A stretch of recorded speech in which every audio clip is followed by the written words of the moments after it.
and they wouldn't stop. They want to mash the house up. She said the curfew had she in a fix. She couldn't go nowhere from 6 to 6. Now you see that carnival come, and she come out to jump and have real fun. She say, mister, you ain't holding me, 'cause I want to be first in the party. I want to be first in the party. Oh Lord. She said, I do not want to reach you late. I want to open up the gate first in the party. She said, I want to sweep the party ground, even if I have to sweep it from first in the party.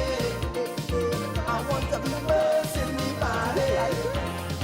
Hello. Hit the horn. Hit the horn. First in the party. Yeah.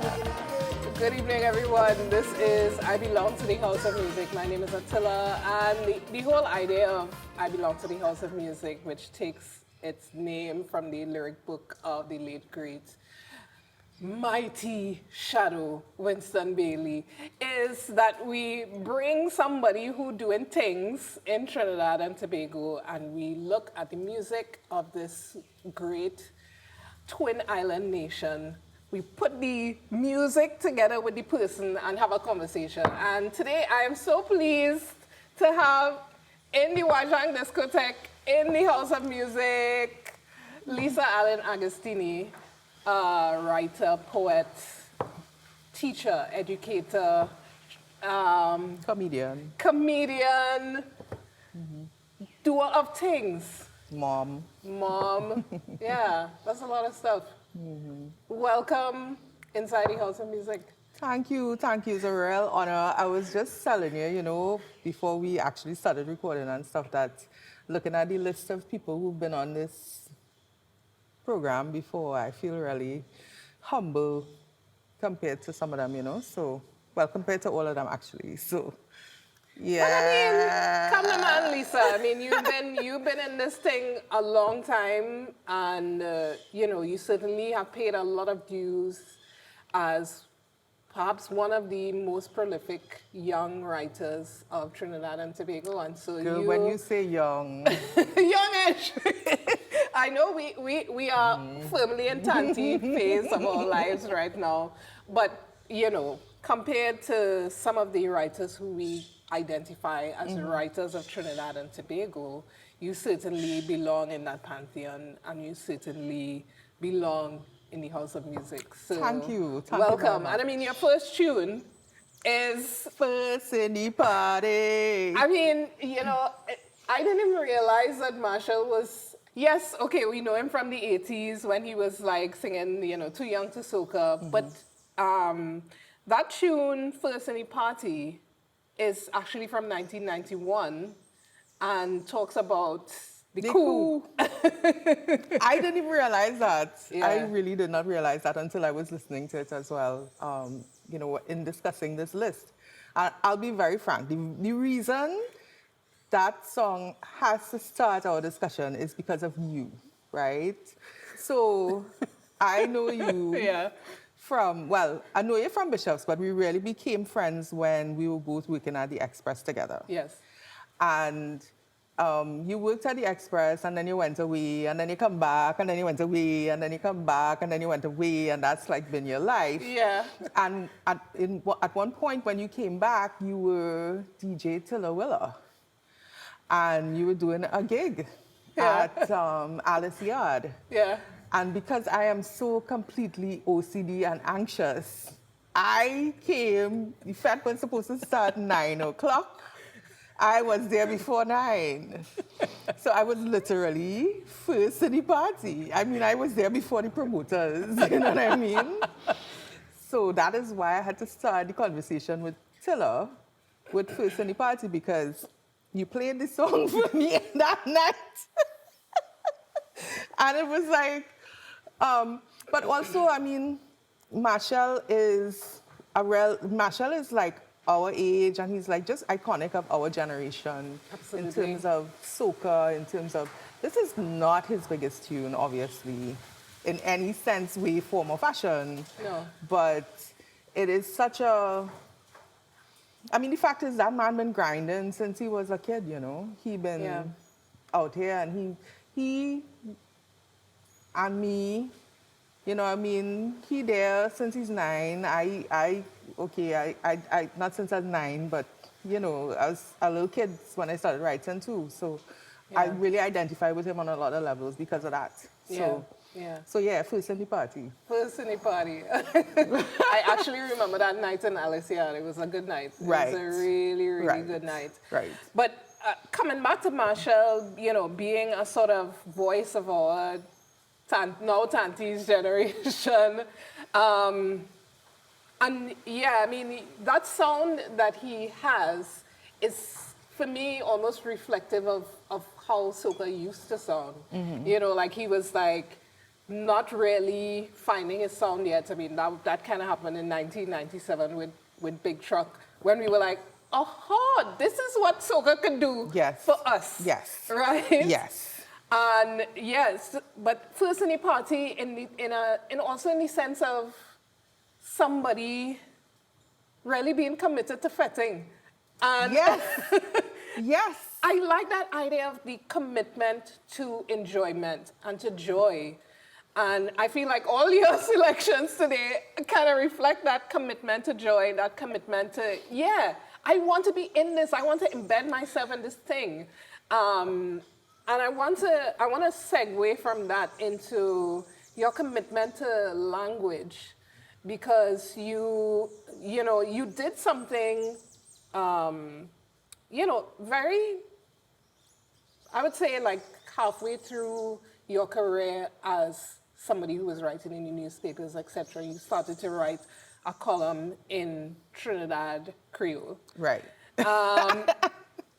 And that caused some consternation, concern, but what was the thing that caused you to do that, to make your language of power your language? Right. So, I mean, I guess I grew up listening to Paul Keynes Douglas, whose work is written, but he's best known as a performance, I guess you'd say a performance poet. And he has really a great command of Creole. And his characters are Creole characters. You know what I mean? How she named, who does me go in the oval, which she right, which she basket, and she, you know what I mean? So he has this sort of body of work that is that. And one of the first pieces that I ever learned, and my sister told me this, was my mom or my dad or somebody had bought me a book of his poems, and I learned some of them, right? And I went on stage in my primary school and performed these poems. And then later on, I went on stage in Bishop's, where I went to secondary school, Bishop Anstey, and performed these poems in Miss Anstey, and fainted on stage. But that is a whole next anxiety-related story that I'm not going to get into. But yeah, so that is really part of my beginnings as a writer and beginnings as a performer. And it's also related to, I think, we have a tradition in Trinidad journalism of using the Creole, but using the Creole for the effect of humor, using the Creole for the effect of lightness. And I wanted to challenge that. I wanted to see, now we know that on any given day, at any given point of the day, there is somebody in a rum shop having a deep argument about politics, religion, and or life in Creole. Yeah. So if these things can happen, why then can't we use the Creole in the newspaper to talk about these same kinds of issues? And so it was a thought experiment for me. And the first time I proposed it, the editor-in-chief watched me and was like, no. And I think, I can't remember how I actually get it into the paper, but it may have been subterfuge. I'm not sure. I can't remember how I got it in. May have. It may have been that somebody was away and I slipped it in, and I'm not sure. But yeah, it was really an experiment to see, if we can do this as humans, can I then use this language to have these discussions about, and so it was a column that ran weekly in The Guardian, and it was general interest. I talked about everything: parenting, politics, education, law, crime, society. I talked about everything, Yeah. business, everything in Creole. Yeah. And I got some really supportive letters. Some people were like huge fans, used to write me and send me presents and all kind of things. Weird. I appreciated the presents, don't get me wrong. It was still weird, but I appreciated the presents. And some people, like I had this older family friend who wrote me to say, I'm setting a really bad example for young people, because if they see the Creole written in the newspaper by somebody as learned as me, what kind of example was I setting? What kind of example was I setting? Yeah, indeed, Yeah. Yeah. Yeah, how you going to answer that? Huh? Yeah, I don't know. Next June.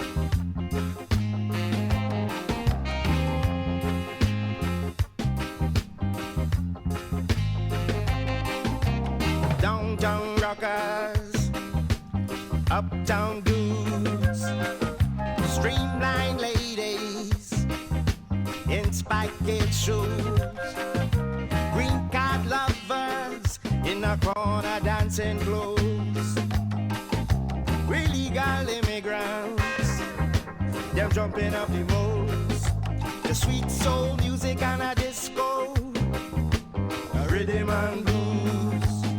I run it up so calypso, but don't get confused now, Mr. DJ, cause we put all these rhythms together and they give them some place.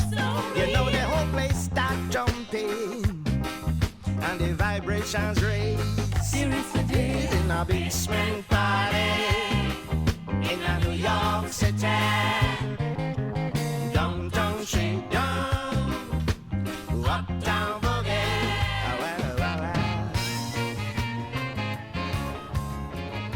One of our anthems here at the Wajang Diskotheque, the late great Andre Tanker with Basement Party.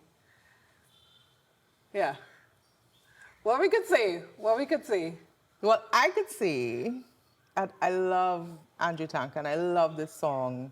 And I love this song on many levels, like just from an oral level.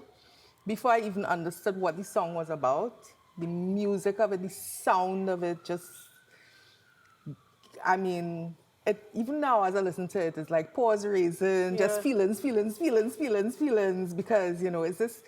it's the dreadness and the sweetness, even from the very first, like when the opening kind of, and then going into, you know what I mean? It's like, shit,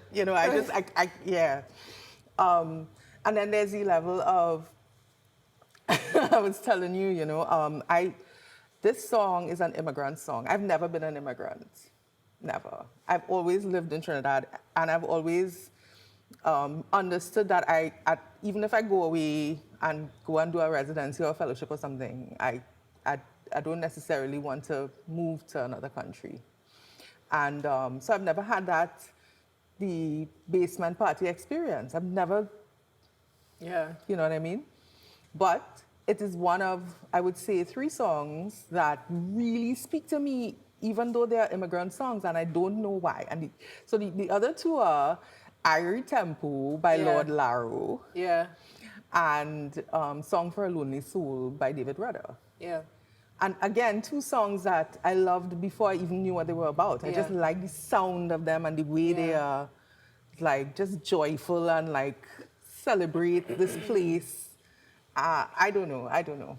But so yeah, so the immigrant song. And then the other thing about Basement Party is Andre Tanker himself. So little known fact, I write songs. And when I was a journalist, I went to interview him about, I can't remember what, something. Maybe it was Ben Lyon, I'm not sure. I can't remember what I went to interview him about. But I told him, I write songs, and he made me like promise to do something with my songs. And, even like now, I'm still trying to figure out how and what, whatever, but every time I hear Andrew Tanker's music, I remember that I made this commitment to him that, yes, okay, I am a songwriter and I'm going to do something with my songs, Yeah. Yeah. So I love that man. Bless him. Bless him, bless him, bless him. Andre, wherever you are, making music yeah. Yeah, Yeah. yeah. We won't cry, we won't cry. No, I might cry. But I mean, just to extend the Andre memories, there was a time when he was gigging a lot in the late 90s. And there was a crew of us who used to be at every single gig, and it would usually be in somewhere like Cascadia or somewhere where everybody would be sitting politely. And we'd be in a me, corner. you, Elisha, Zara would be like in front, like like if we were in A licensing big, fest, right? And that is also a kind of commitment to the music that is not necessarily Fet music, but that makes us feel so deeply about Trinidad. Yes, that music is moving. I remember it had a concert that he did in, I think it had to be Jean Pierre. Yes. Or no, maybe it wasn't Jean Pierre, maybe it was the stadium. Anyway, it was one of those venues out there. And I remember going to this concert and just being in front of the stage and just feeling like, I wrote about it afterwards and said that a dipper didn't want to dip, that there was a spiritual element in the music that I didn't account for, and even now when I listen to a song like Marina Osha,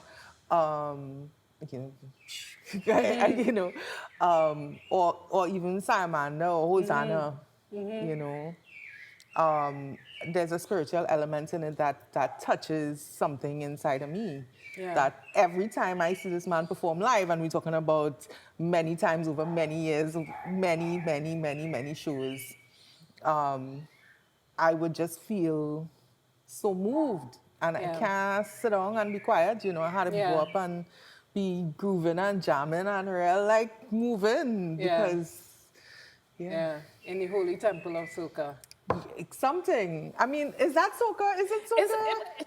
It's a no, kind of, it's something else. It's power music. It's power music. Yeah. I mean, it is definitely of here and from here. I would definitely put it into, it is of us and it's our music, but soca, I don't know. Anyway. It's definitely joyous, whatever it is. Short drop, next tune, please.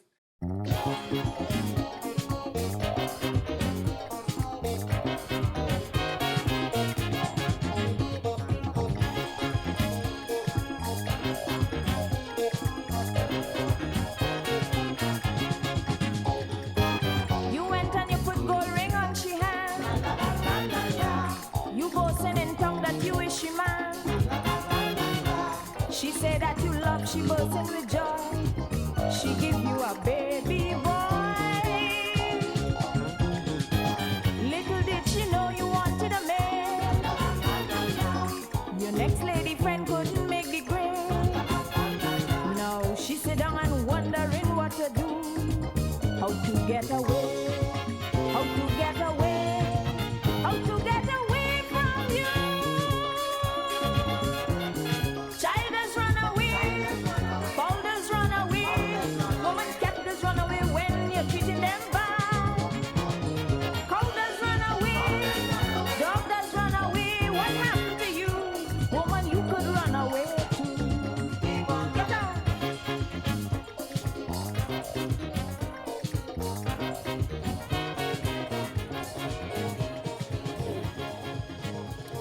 singing Francine with Runaway. A really topical and poignant song in these times in Trinidad and Tobago. All times in all in times in Trinidad Trinidad and and Tobago. I mean, you know, now there's more reportage of it, but I want to dive into the bread the devil need and its centering of gender-based violence and this, you know, the situation that this woman is in. And what was the motivation and the inspiration for you to write this piece of work that is now, you know, receiving so much response all over the world? Yeah. Geez, what happened, boy? Girl, I started to write this in a workshop with Wayne Brown. I started writing it for the workshop with Wayne Brown. And I'm not sure why or where or how or whatever. I can't remember, honestly. But I know that at the time I wanted to write something that showed that people don't just wake up a morning and end up in a relationship like this. That people have histories, have personal histories, have family histories, there's a national history that will put a woman into a situation where she'll be not like accepting of, but kind of on a certain level like, yeah, well, this is how life is and this is happening. So it have licks involved and, you know, it's kind of par for the course and I will take the licks because I also want the other things in the relationship, whatever those things are. And I know women like that. My mother was in a relationship with my father who was verbally and physically abusive. And she stayed with him for years. You know, my mother didn't leave my father until I was in my 20s, you know. And while, you know, I don't think that she got the kind of level of abuse that the character gets in The Bread the Devil Need, because it's a novel and, you know, it is be dramatic or whatever. But there are people who live in like that. There are people who live in like that. So much so that a woman, I went and did a reading in London in June, and a Trinidadian woman who left Trinidad years and years ago, came up to me and said, listen, I started to read your book, but I can't finish it because that is my story. And it's hard for me to read. So there are people who are living these situations, whether we like to admit it or whether we like to acknowledge it or not. So I wanted to, there's this guy, a really bright, intelligent guy, he's an expat, and he said, I overheard him in a conversation saying to somebody, oh yes, like in all Caribbean novels, you know, by page 36, so-and-so, the main character's being incested by, I'm like, yeah, but okay, but there's a reality for a lot of people, you know. I was a victim of child sexual abuse, and I know a lot of people that this happened to. So I'm saying that if you have a society in which this behavior goes on and continues through generations, through multiple generations, then you're gonna have shit like a woman who just in a relationship where she's being daily abused, daily like controlled by her partner. And she will feel that that is okay because that's the reality that she saw. That's how we just live. Yeah, yeah. It's normal. That's, you know, everybody in the community is experiencing the same thing. Or even if they're not experiencing it, they know of people who experiencing it, and they also are kind of like, that's it by silence condoning, you know. That's like how we just live. I mean, to the point where you will hear women say to other women, "Oh, a man never really love you," right? I mean, I've heard women say this. You know, clearly you were never really loved by somebody for him to reach the point where he wanted to kill you. That was that is the the benchmark, right? Abuse is a insane. benchmark for love. And That's this is insane. but it is insane. It is insane. It is totally insane. And people believe this in our society. People believe this, and I mean, when you, like I very often do work around gender-based violence, and these are the things that, first of all, there's two things that people say all the time. One is, well, that's I don't get involved in man and woman business because, when they lock up and they're loving up, is your name jumping up in the bacchanal? That's one. And recently, lots of, when you go to somewhere and you say gender-based violence, the men would immediately say, yeah, well, man is get licks too. And all they ain't talking about that, but man is get licks too.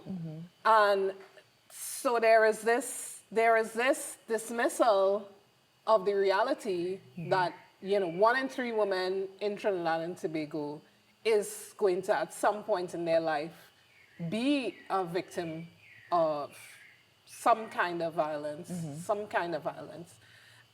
And there's also this kind of, but still, I don't really want to be involved.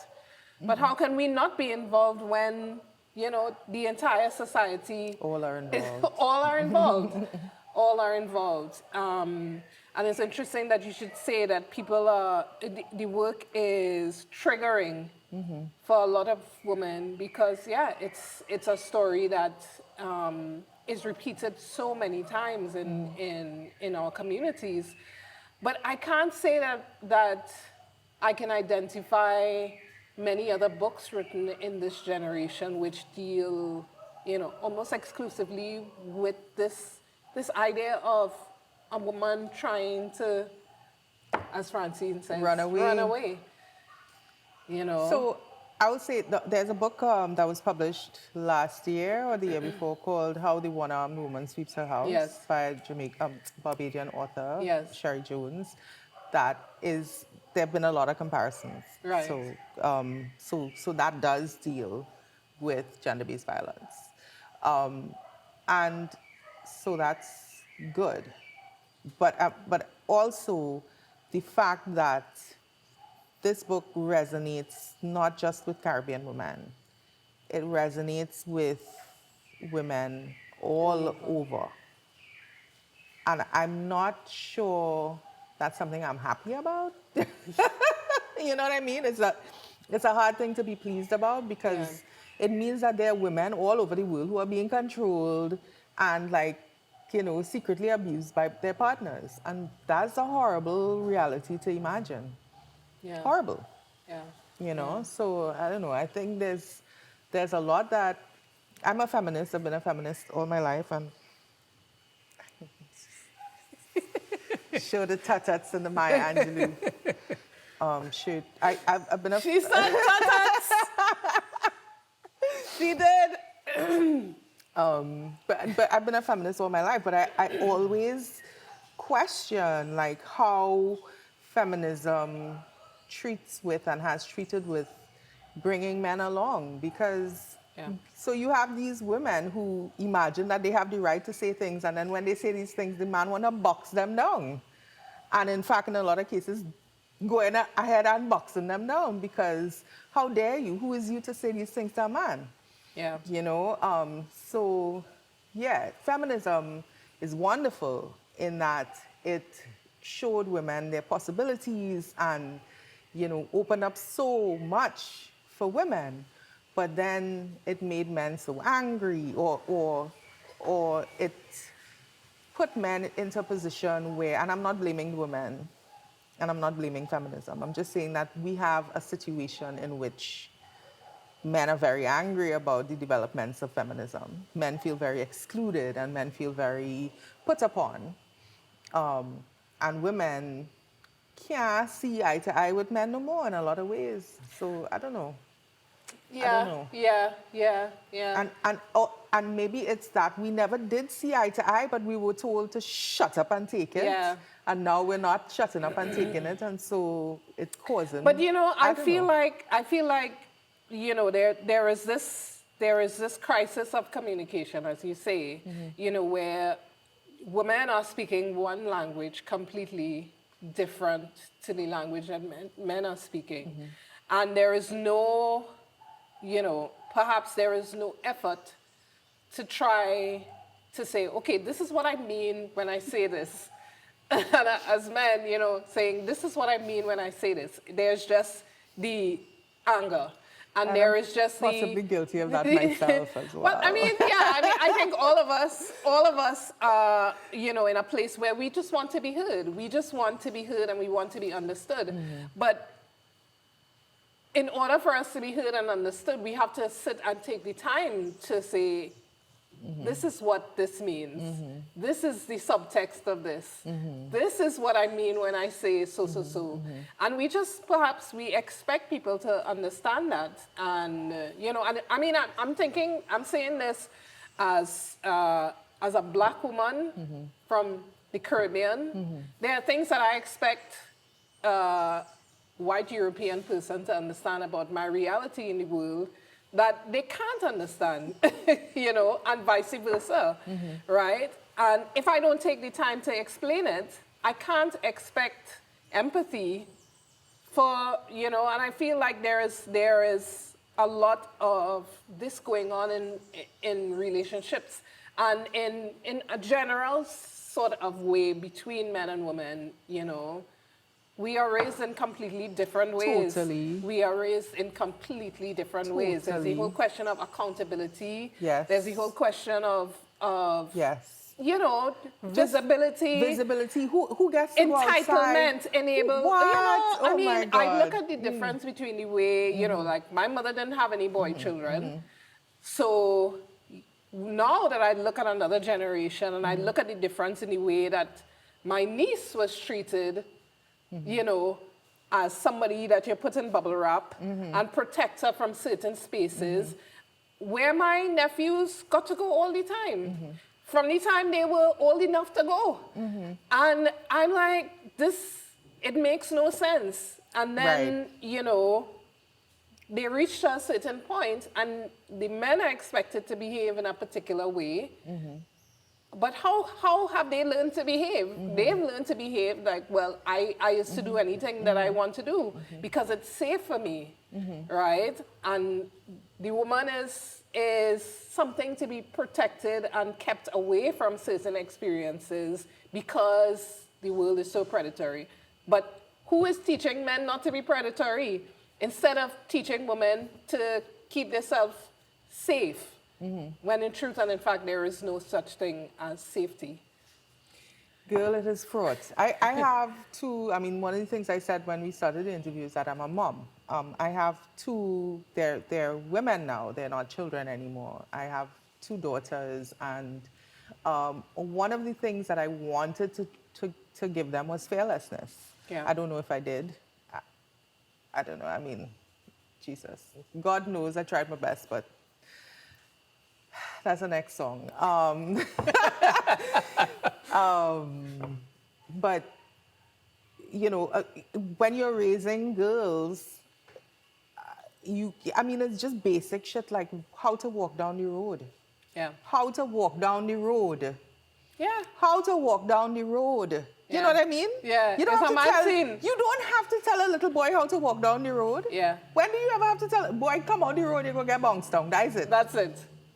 No, but when you have girl children, you have to tell them, all right, so you can wear anything you want to wear. Anything you want to wear and walk down the road is your right as a human being. Wear any damn thing you want to wear. But understand that when you do that, you will be exposed to people who will be telling you, both men and women, about the things you decide to wear, about how you're walking, about where you're going, about what hour of the night it is, and so on and so forth. You're going to have to learn how to carry yourself in a certain kind of way that basically says, am I allowed to cuss? Yeah. Fuck you to whoever it is that is walking on the side of the road watching you and talking about your nanny. You know what I mean? You are going to... Sorry.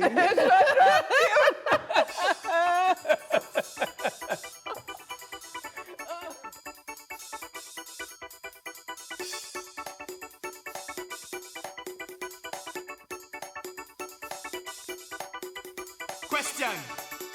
Carnival Monday night and your music truck shut down. What you gonna do? Jump start it. Push start it. Start. Back. Roll it!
Huge tune from Ozzy, Merrick, and Homefront.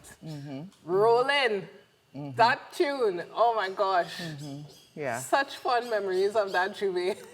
Well, which I was not a part of. I was, I had just had my first child, and I was home minding child because, well, other people had Juve to go, and nobody was home to mind child with me. So yeah, I cried a lot. Yeah. But I made up for it because in subsequent years, it became a kind of road march for me in different fests, but particularly in UE nights at Coconuts. Yeah. When I was an undergrad, I would make my name winding down all over the place to this song. Yeah, so. Dragging your bumper. Boy. And I want to say too that, so the song is significant for me, not just because of the song itself, which is wonderful, but it has some echoes. First, Big Truck. Yes. Which came out a few years after this. But it references this. Yeah. There's a line in Big Truck where Marshall sings, if your big truck shut down, oh, what you gonna do, right? To keep it rolling. So it references this song, one. And another layer of resonance to me is that Ozzy Merrick Jr., who is the male artist singing on the track, and also he was like one of the front people for Homefront, and he wrote the song. Dear friend of mine since long time, and he I just really admire the fact that this man just out there in the trenches, and he real work, even though he had early success and then struggled for years, in a lot of ways. But he's never, yes, many times he said, I done. But he's still out here, he's still performing, he's still writing, he's still, I have mad respect for him, And he's a great writer. He's a good writer and a great performer. Yeah. So Homefront actually started with him and my good friend Jillian Moore. She's not on this track, but she, you know, she was on Boom Generation, which is a whole next vibe. Yeah. But yeah. Anyway, Yeah. So Free yourself. right. Free yourself. Give yourself a chance. Free Yeah. yourself. Right. But I mean, you know, like just focusing a second on that home front coming out of Kiskli Caravan, that was like such a watershed moment for our music. Yes. So yeah, on one hand you had Marshall who began to play with the soca, but then you had like this whole generation, you know, like Kindred and Homefront, Gatorian, Sister Right. General Grant. Right. You had these people who like just completely turned the sound of what Trinidad, we thought Trinidad was, completely on its head. Because Rollin' is not, it's not a soca song, but it's... I was looking at a video on YouTube of them performing this song, he and Kinky and I guess Lisa, performing the song in the savannah or something, and him saying, "Is this gonna be a Rapso carnival?" And the audience is like, "No." Now, I broke ground as a Rapso artist, Yes. which, you know, I never really performed, but, you know, I never really performed Rapso. It was more like my poetry was informed by Rapso, and I performed on Rapso stages with Rapso performers. But yeah, Rapso was a really tremendously important development in our music because it comes out of you know, a struggle for identity. It comes out of a struggle for voice, for representation. And then what these performers in this generation of, you know, the artists you talk about there, were doing with it was totally different because it gave it a kind of a partiness now, a kind of a freeness that, a kind of a joy, a kind of a jump-upness that it didn't necessarily have before. So I thought that was important because it made it relevant to a new generation. You know, so big tune. Big tune. Big tune for many reasons. Yeah, because because it was Free Yourself was the first song.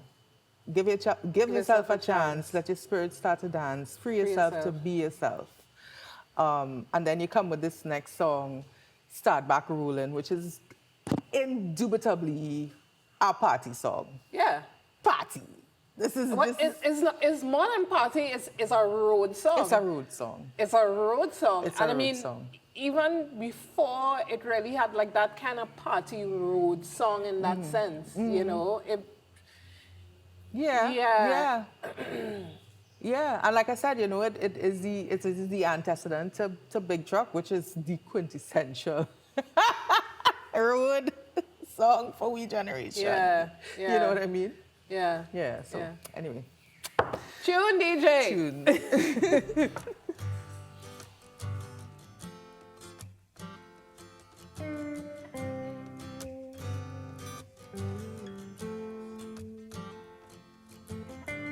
Baba da ba da ba ba, baba di ba ba. Baba da ba da ba ba, baba di ba ba. How come in my time I can't smile in the morning? And how come in my time I find it hard to sleep at night now? How come in my mother's time she could smile and dance all day now? And how come in my father's time he could sleep anywhere, but this time ain't no nice time. The only nice time is after 9:30. Is after 9:30.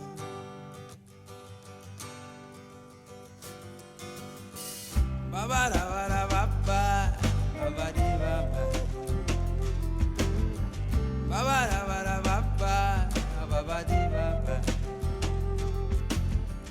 How come in your time you never seem to understand now? And how come in your time there's only fuss and fight, there's only fuss and fight? And how come in pandem time, well, Pa never tell me about it? And how come in mandem time, well, Ma could live in any time, not this time, you know, nice time. The only nice time, the only nice time is after 9:30. I tell you 9:30.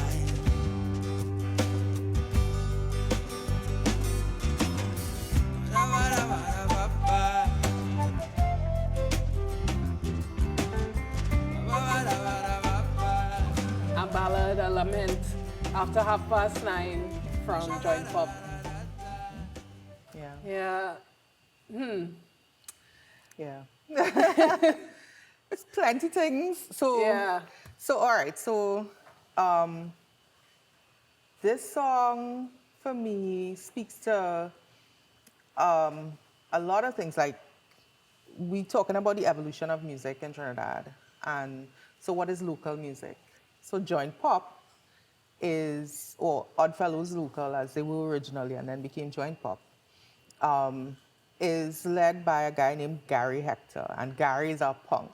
You know what I mean? Yeah. Not like in a bad way. Like He's a punk rocker. He's a punk He's definitely rocker. a punk rocker. You know, and he, I think, with a generation of musicians like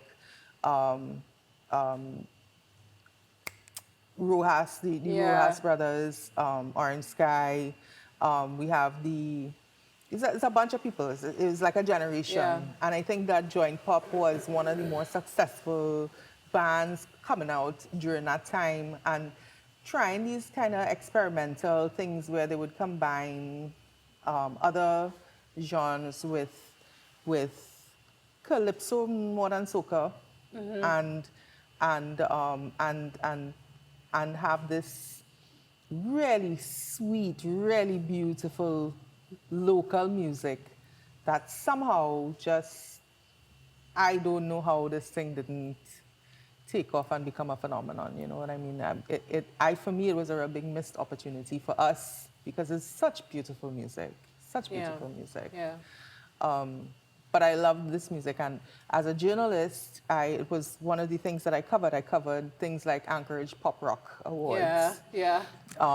You know, and I covered joint pop. I covered Orange Sky. I covered, you know, I like Insert Coin would be a little bit too further, a little later than the era I would have been covering. But Whose Root?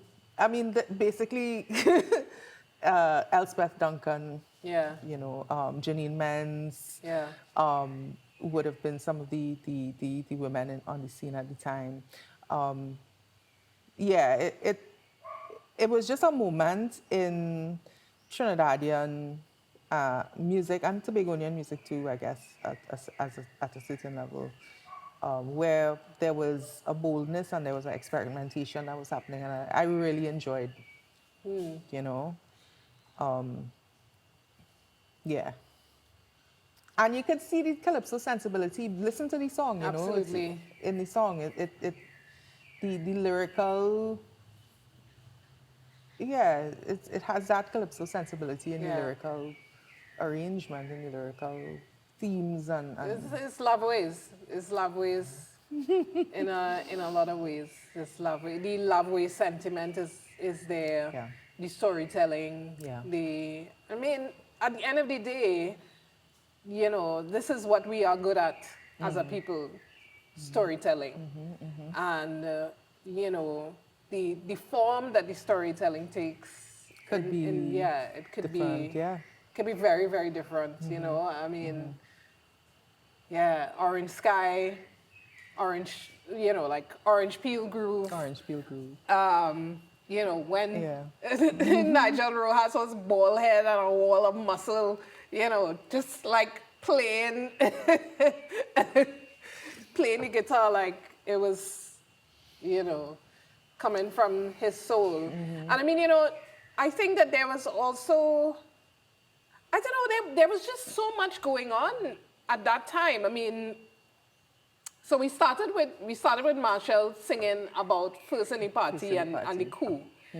And for me, I feel like, from 1990 to 2000, we saw so much radical exploration of our creative self. So whether it was in the nascent rap soul, into ragabingi movement, into the rock scene that it had been burgeoning from the 80s, but took like this completely different direction in the 90s. This generation, this boom generation, as Ozzy coined it, this boom generation really challenged the way that we saw ourselves, and took hold of what it meant to be Trinbagonian, and sort of turned it on its head. Challenged the entire society to look again at what it meant to be Trinbagonian, and I guess I look at the Fet scene now as something that is lacking the like that frenzied innocence that we had. I can't speak to Gil, I stopped Fet so long, I can't speak to it, honestly. I can't speak to it. But, and I think it is the job of every generation to lament the generation that comes after it. That's like part of the work, So I'm not gonna say them just Fet different, because that's how it does work. Yeah, no. I mean, I'm just saying that it's like we had this time of frenzied innocence when we were fetting hard. There was no documentation of it. Yes, it didn't have. It didn't have any documentation of it. It didn't have any Twitter for people to be selling tickets. Right. Right. It didn't have. Oh, who didn't see how them girl in the party because there was nobody taking videos. Right. Right. Not to the point where we actually miss some of what we would have experienced as youths, going out and partying. I regret that nobody filmed. No, I don't regret that shit at all. No, but I mean, particularly in terms of performances and stuff. Because also, live music isn't really part of the fetting experience now anymore, right? And so in a way, there isn't really the same kind of energy, I mean, I remember there was a carnival. I knew Ecstatic's arrangement, like they're set so well that I could have gone. I could have been a band member, right? Because it was like you knew what they were coming with. You knew, but it was fresh and exciting every single time. It was. You could hear Ecstatic 3-4 times for a weekend, and every single time you heard them, it was like, damn. Yes, you'd lose your shirt the same way. Well, not your shirt, but you know what I mean. Yeah, just completely lose it the same way. You just be like the same way. The same way. Yeah. Short drop tune. Lisa, may I have some more?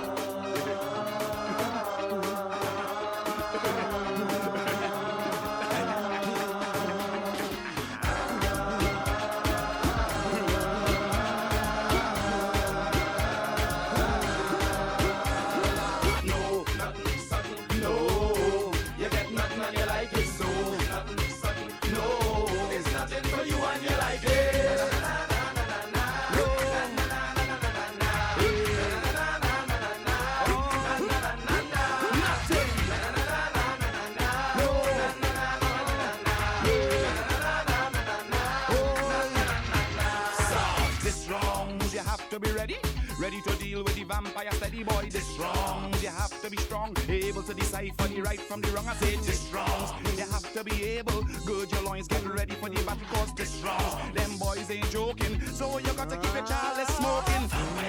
In all kind of guises, not to mention a range of sizes, utilizing the latest devices. These days, Rambo's full of surprises. Bang your belly and wine for your jersey, bang your belly for the rum and the roti. Lord, this round is back and out. In other words, the politics as usual. You like it, so don't play, you don't know how the thing does go. Stay in your corner and wind down low. You get nothing and You like it so. Salt by the Canal, Street Canal. Yeah. Yeah.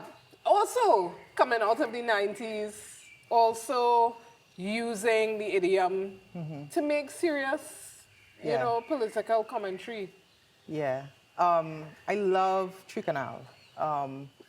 And I love Tricanal even before Tricanal was Tricanal kind of thing. I love Yeah. Tricanal since it was juxtaposed. Juxtapose, yeah. Yes. My first Juve in 1994, February 14th, I remember. So so blue was a big thing, obviously. Yeah. For us and for our generation. It was a kind of a liberation of the Juve and Yeah. a popularization of Juve. Yeah. Making Juve cool and like, I don't think that we would be where we are now in terms of Juve culture and Juveism Yeah. as a Juveist Yeah. without that intervention Yeah. somehow. But I mean, I could be wrong. But for me too, the way they approach the music, and it has to do with the bringing in of different producers and the way they approach the sort of the sound of the music, totally different from like a Resist Yeah. and you know Lancelot Lane and so on that had come before. Totally different. Powerful lyrics in the tradition of what we would think of as traditional rap. So powerful lyrics. I love this particular song because the lyrics are very clever, Yeah. and there's this reference to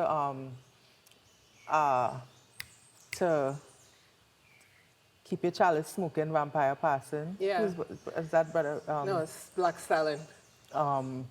You know, it is a rich song in terms of the lyrics, and just when they perform it live again. Let's come back to the Yeah, live. Let's yeah. come back to the live because again, it would have a group.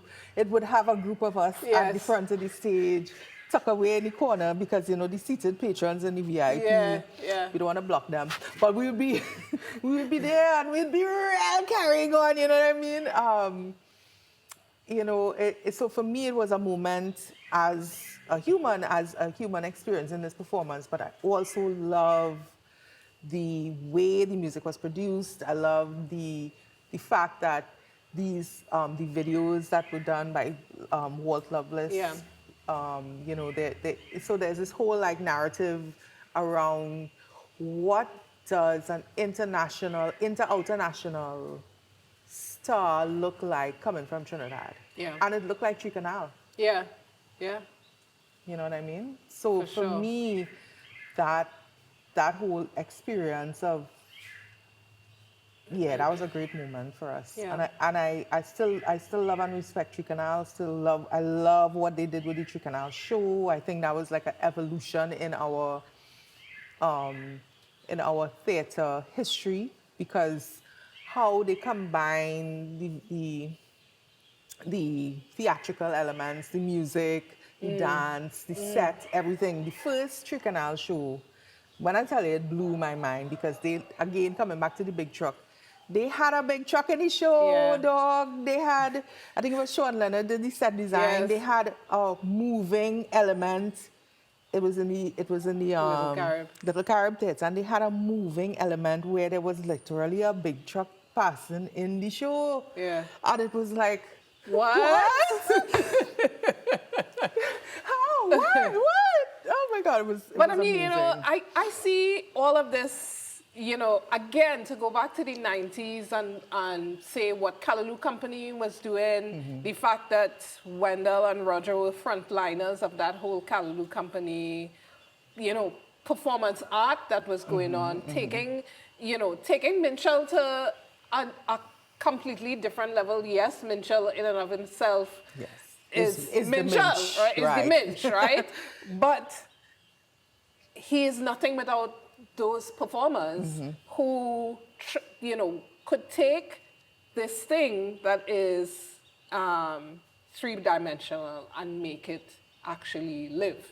But right? they also come from the Trinidad Theatre Workshop tradition. This is the next thing. And also from the, I think it was bel canto singers, because they had,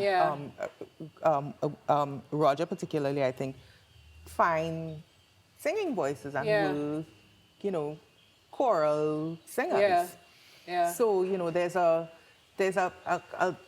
lot of shit going on in there, you know what I mean? And you know, I mad props. I love Tricanal, and this song is one of my favorites. Honestly, like I said, you know, it's just one of my favorites. I love this song. Pure fire, pure fire. Fire. Short drop, final tune. Fire.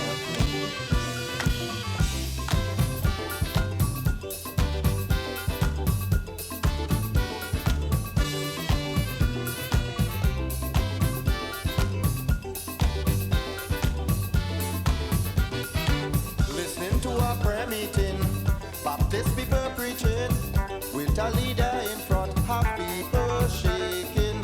So I tell my partner, boy, let we get closer, because I tell myself I'm hearing soca. Though it was something to be spiritual, to me it was more like Bacana. Oh Lord, yeah, cause they dancing, some jumping out at time.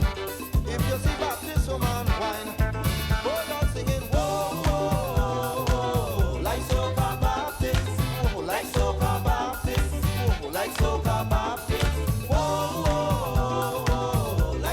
Baptism, whoa, like Soca Baptism, whoa.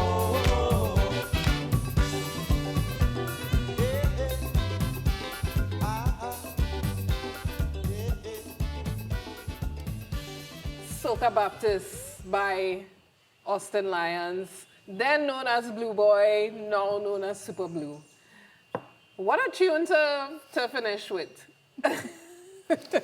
Well, what had happened was... So if I had my way, it would have about 20 Blue Boy tunes on this list. Yes. I think because I love his music. I love his music, and I think this is one of, it's not necessarily my favorite Blue Boy song, but I chose it because I wanted to speak to my sort of conversion to the spiritual Baptist faith. And I also chose it because I couldn't put Om Shanti on the list, but this is my way of sneaking in Om Shanti by Lord Shorty, later Ras Shorty I, onto the list, because I think that, so we have this way of making music using the spiritual. Now, I mean, that's not unique to Trinidad, obviously, because a lot of people do it, but I love how we do it. I call them the sacred and profane. So like Buy a Girl, which is full adoption and, you know, just real vibes. And Om Shanti and this, which is like my trinity of sacred / profane songs, each of which drew a lot of criticism from religious people when they came out, because they were like, how they could put that in a soca? How they could put that in a soca? But, I mean, and I understand, but I mean, you know what I mean? Yeah. But I mean, you know, if we are to become, you know, granular about the thing, this is where our desire for that connection to the ecstatic comes from. It comes from our religious experiences. It comes from, you know, that transcendence that happens when you are in a space of praising. And specifically how we praise, with your whole body, with your, you know, with your voice and with your hands and the drum and, you know, all of these things which come together to transcend you out of whatever the ugliness of the situation is. You know, that experience of divinity, I don't see anything profane about it.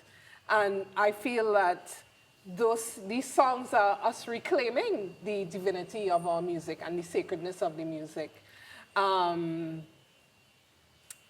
I understand that, you know, within certain spaces, there is a way that we associate a particular kind of behavior with profanity.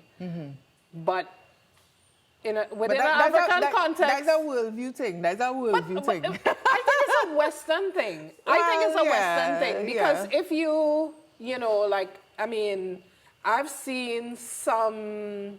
And it also is coming from a place of, you know, particularly with Shantiom, you know, there was this belief that, you know, African people did not, you know, we were told that African people didn't have any kind of spirituality.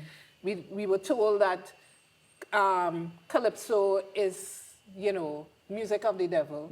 We were told, you know, lots of things. When we start to pull back the layers, we see so many similarities between the African musical expressions of the divine and Indian musical expressions of the divine. They have the same repetitiveness, they have the same use of minor key, they have the same desire for trance, for that transcendence of ego self.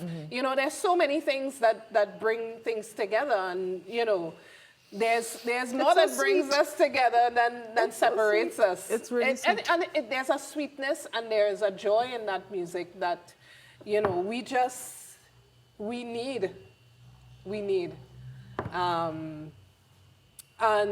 Yeah, I mean, yeah, Soca Baptist. Soca Baptist.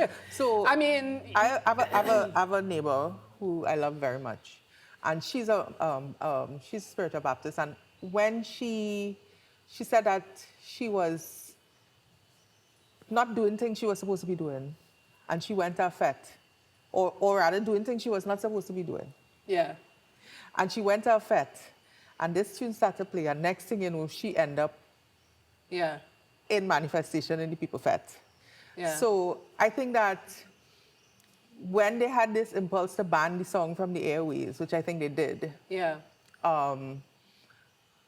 I understand what they were trying to do, but I also think that was because when you listen to how our music has evolved, it could not have come where it is now without going through this. Yeah. It could not have.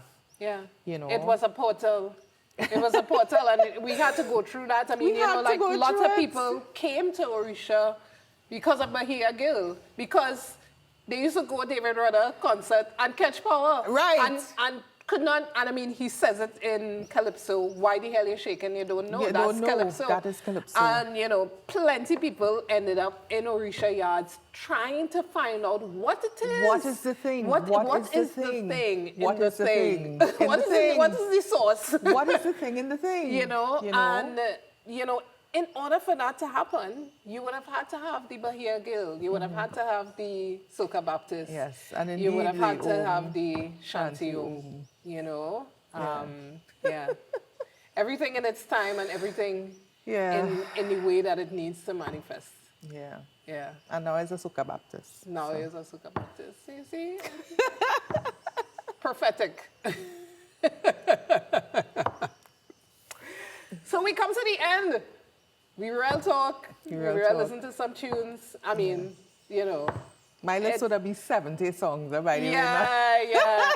I know. It's a real cruelty to ask you to choose 7. It's so hard. But I think that the 7 that you chose all connect to who you are as a person and who you are as a Trinidad and Tobago person who has given us so much of your creative work. So thank you so much for sharing your tunes. Thanks for having me coming. on. This is a And wonderful you show. I love it. definitely belong inside the House of Music. Thanks. My pleasure. Great experience.